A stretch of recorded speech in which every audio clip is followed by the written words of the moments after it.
Hello. Thank you for coming out to the video game demonstration. I'd like to formally welcome you all to the world premiere of Super Hurtball. Yeah, I just want to say something real quick. Like, this was such a fun, challenging, rewarding class. I just want to thank everybody in the class and Professor Volker and Kristen and just everyone. This has been a great experience. Yes.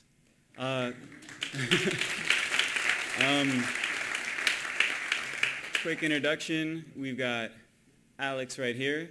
He worked on the he worked on the core engine, all the nice, sweet-looking graphics and all that stuff. He really put a lot of that stuff together. We've got Trent. Trent worked on the physics engine and just all the balls colliding. It's really sweet. We got Danny next. Danny kind of got his sticky fingers and everything. He was kind of the guy who just, if we need something done, he'd just come in and say, "Oh, sure, I'll help you with this." And he worked on mainly physics and networking and trying to really tie it all together. And modeling. Oh, he did some sweet models. Yeah, I'm sorry, I forgot about that. Next is, we got Vinh. He worked on, oops, sorry. Yeah. Vinh worked on user input and GUI.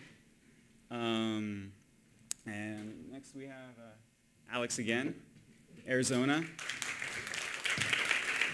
He worked on camera and getting the sound engine together. And then finally there's me. I'm Eddie.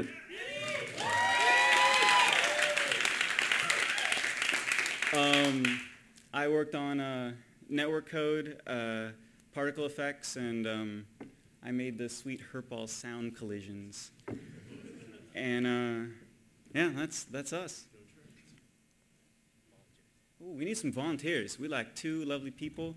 There's you right there, and come on up.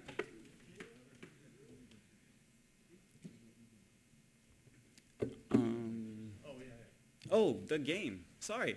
Hurtball. Super Hurtball is, we designed it with, we just wanted the core gameplay to be very simple. We wanted pretty much anybody to be able to come pick up and play it. Basically you are on this cube. There are 4 players. Each person is represented by a ball, and you use a controller to control ball movement, and the goal of the game is to smash other balls off the face of the cube.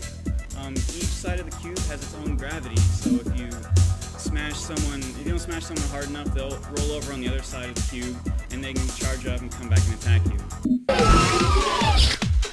Oh, we're playing. Yeah, we have a bunch of power-ups scattered throughout the level. There's fire, ice, the wedge. The wedge allows you to, when you hit a ball, you smash them up in the air.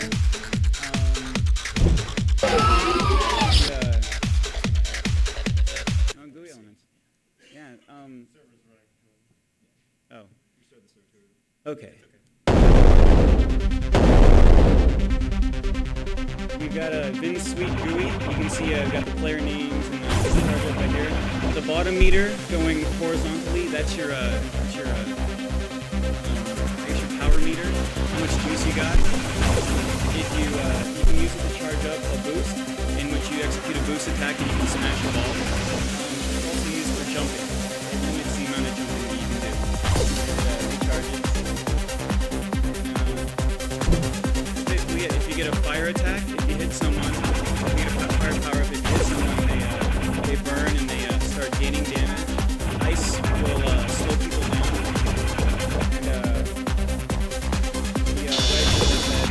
Throw you up in the air, and there's an earth attack which makes your ball really dense.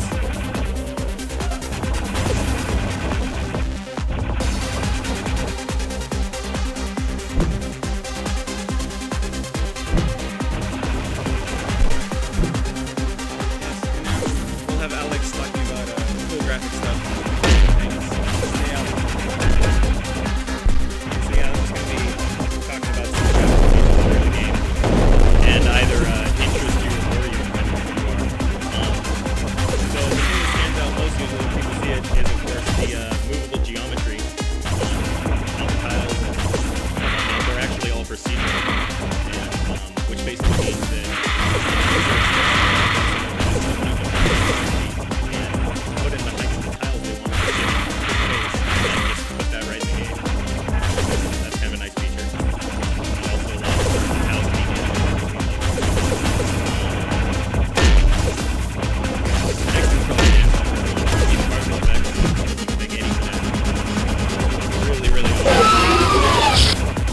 really, really awesome partners that actually got in towards the end of the game, and they really just look amazing. Light sources, there are actually 4 sources of light in the game. The main one is a point light source, which you can basically think of as a light bulb somewhere off the cube, and that's the one that's causing these nice shadows to appear. The second source of light is the local lights that get shown when people pick up modifications. So when it's charging, then you'll see that pulsing green light near them. That's the local lighting.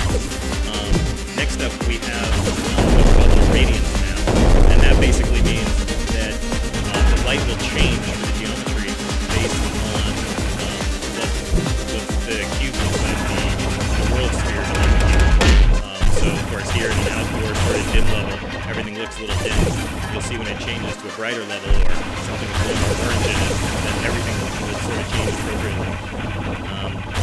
And then last up, I said there were 4, was sort of a hack at global illumination, which basically means that when you move close to geometry, then your ball will actually pick up some of the color from the neighboring tiles. So, kind of a subtle effect, but it actually looks really cool if you know what to look for. Then, of course, we got normal mapping, that's to make things look bumpy in there. And then, finally, of course, the shadows, which everyone seems to like. And I won't bore you with the details on that.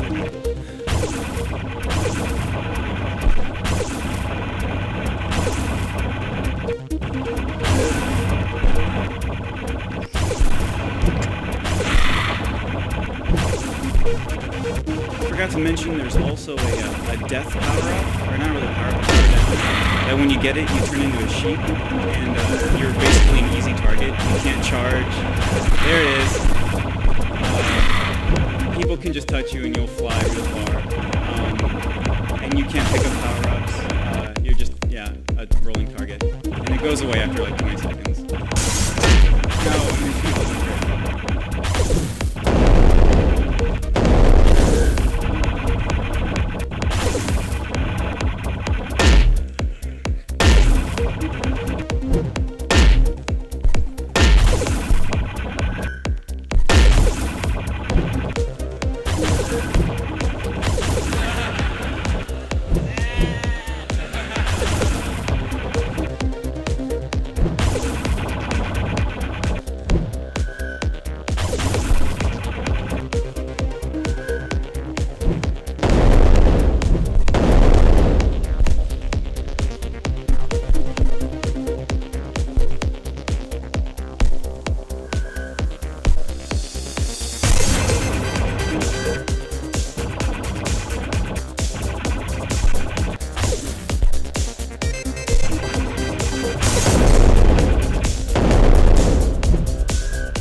Hands back when you're going towards the corner of the cube. It'll follow you when you dive, and it switches faces. You know, when you're going to a new face. It's a very hard job to do it. He went through a lot of different models to finally arrive at what we have now. We've got stat tracking, and during level transitions, and you've already noticed that the geometry goes into the cube and comes back out to keep seamless gameplay.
That's our game.